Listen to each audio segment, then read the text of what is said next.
Chers amis, bonjour en ce 14 juillet 2020 et bienvenue à notre point de repère pour la journée. La parole de Dieu est lumière sur notre route, une lampe à nos pieds. Bien des choses nous semblent être soumises à notre maîtrise. Nous pensons souvent tout maîtriser et pourtant, à bien des égards, il y a des choses qui nous échappent toujours. Nous pouvons faire un don à quelqu'un, mais nous ne pouvons décider de sa réaction.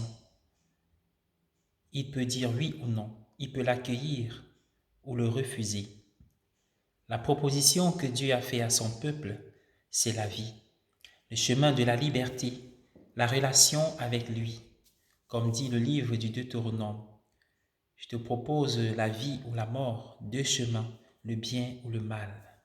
Choisis la vie.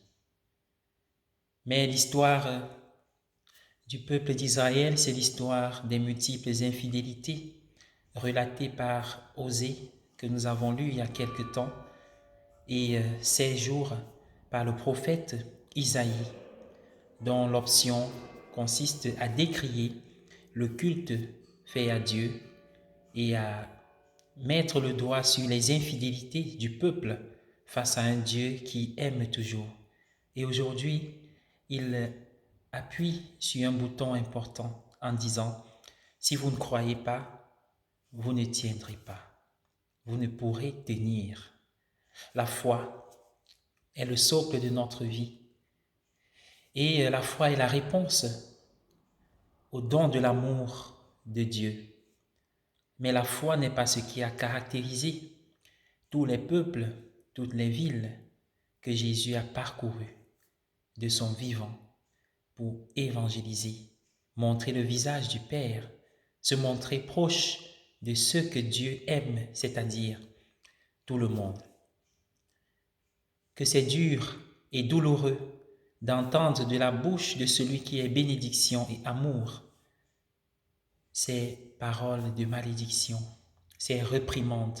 Malheur à toi, Chorazine, malheur à toi, Bethsaïde, ces villes de Galilée. Malheur à toi, Capharnaüm, tu tomberas très bas en enfer. Quelle comparaison avec les villes de Tyr et de Sidon, de Sodome et de Gomorrhe, qui auront un traitement peut-être meilleur que celui de ces villes.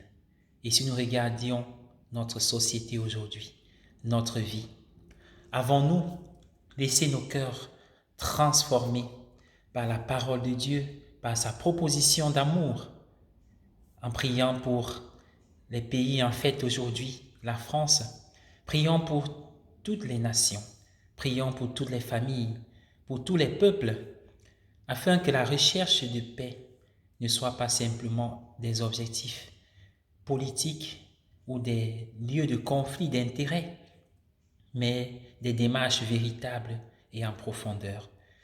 Malgré le fait qu'on se ferme à lui, le Seigneur, lui, reste fidèle. Il reste proche et près de nous et il nous aime tous. Il nous respecte, il respecte notre liberté, il respecte notre fierté. Que le Seigneur, en ce jour, nous donne de laisser nos cœurs être adoucis par sa parole, par son Esprit Saint. Que nous puissions apprendre à son école la compassion. Que nous puissions aimer comme il nous aime.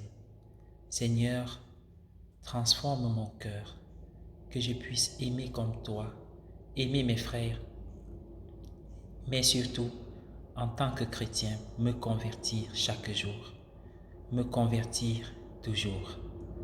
Amen. Bonne journée à tous.